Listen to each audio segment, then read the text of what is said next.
First of all, congratulations to my friend who has just arrived in Canada in April 2021. Guys, this proves that Canada is welcoming permanent residents, international students, and foreign workers into the country with open arms. Secondly, more candidates are now receiving confirmation of permanent residence, also known as the COPR. Let's take a look at this candidate who said, "I am so happy right now."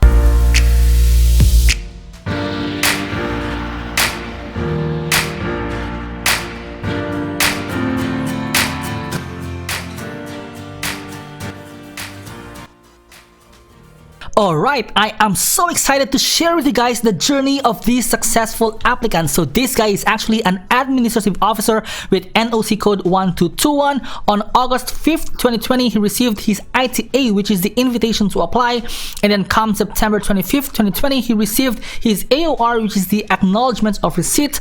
And then come November 9th, 2020, he received his medical exam, which all went well. And then come April 26th of this year, 2021, he received his eligibility check, and then a few days later he received his background check, which is on April 30th, 2021. And finally, guys, he got his COPR, which is the confirmation of permanent residence, on May 1st, 2021. Also, guys, I am happy to let you know that my colleague got her ITA. So guys, she is an information systems analyst with NOC code 2171. She got her ITA, or invitation to apply for permanent residence, on February 13th, 2021. And then she told me that she is done with the biometrics. Soon she's gonna get the medical exam, eligibility check, background check, and finally, guys, the COPR, which is the confirmation of permanent residence. Also, later in this video, I am going to show you guys how to succeed in these programs. Guys, the key here is that you have to be prepared whenever an opportunity arrives, because new streams and programs are popping up like crazy, and you guys have to respond rapidly onto these changes. Once again, guys, let us help and guide you. Feel free to let us know your available time at ztcanada.com/book an appointment. I repeat, that's ztcanada.com/book an appointment. Before we move on, guys, please consider subscribing to my channel, hit the bell, hit the thumbs up. I really appreciate all of the support. Hey guys, in this video, we are going to discuss new immigration streams that are accepting applications right now. We are gonna find out whether you guys are eligible to immigrate to Canada under these new streams or programs, and of course, my biggest tip to help you on your journey to Canada. Let's begin by providing you the key items about these new programs. Number one, guys, this is not an express entry system, which is a very good choice for people who do not qualify in the express entry system, perhaps due to age or low CRS score. Secondly, these programs require very low IELTS scores, so good news for you guys if you are having a hard time getting high IELTS scores. Third, these programs do not require proof of funds. Fourth, family members can be included if they are not in Canada. So guys, good news is that your spouse and children, if you have any, will get the PR status along with you. Fifth, not only English speaking but also French speaking applicants are welcome to apply. However, you have to be willing to move to any province except Quebec.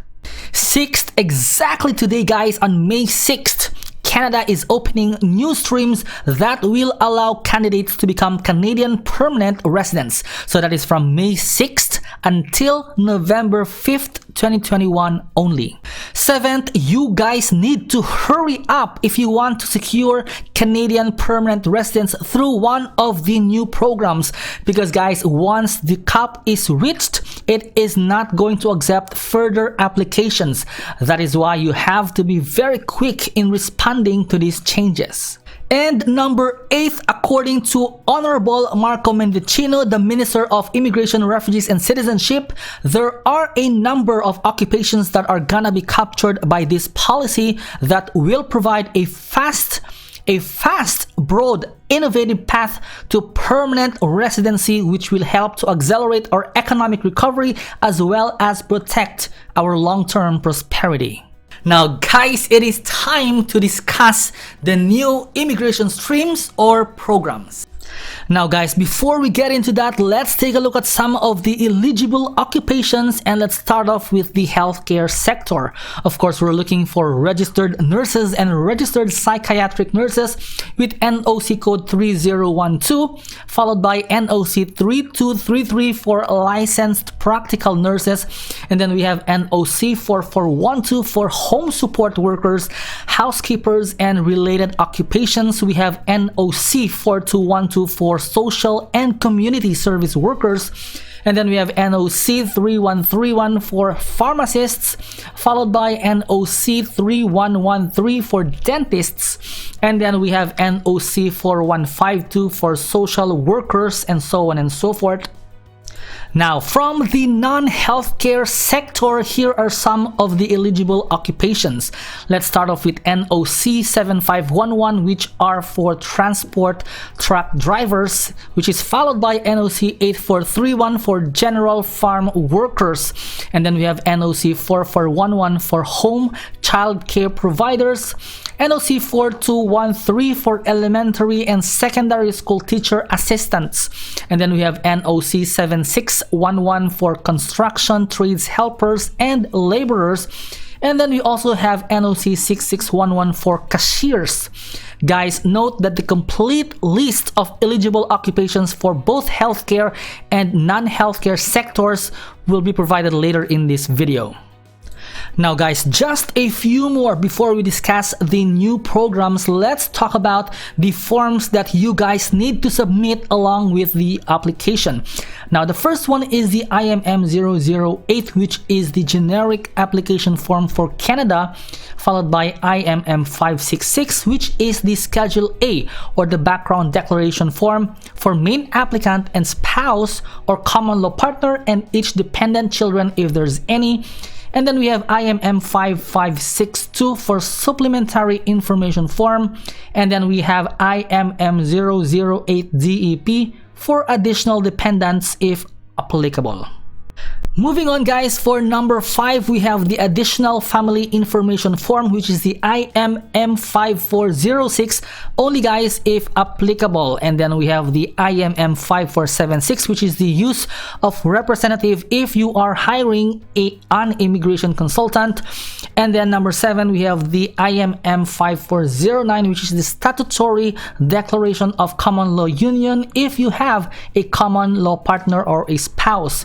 And finally guys, the IMM 5604, which is the statutory declaration from non-accompanying parent or guardian for minors immigrating to Canada. So guys, this is only if applicable.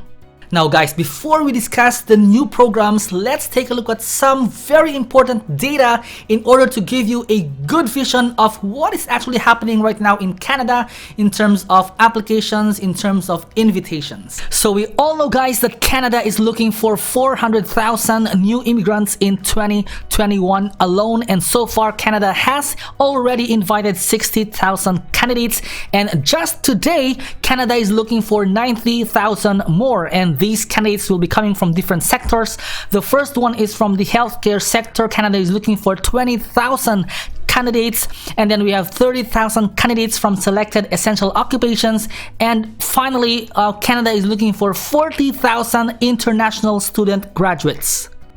Finally, let's talk about the 4 different programs. The first one is for workers in selected essential occupations. Canada is looking for 30,000 slots, and in order to be eligible under this program, number 1, you must have a CLB level of only 4.0.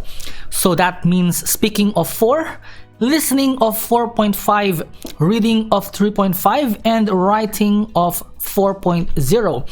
And then you must have at least 1 year of Canadian full-time work experience within the last 3 years. Moving on, you must be physically present in Canada at the time your application for permanent residence is received. And finally, you must show intent to reside in a province or territory other than Quebec.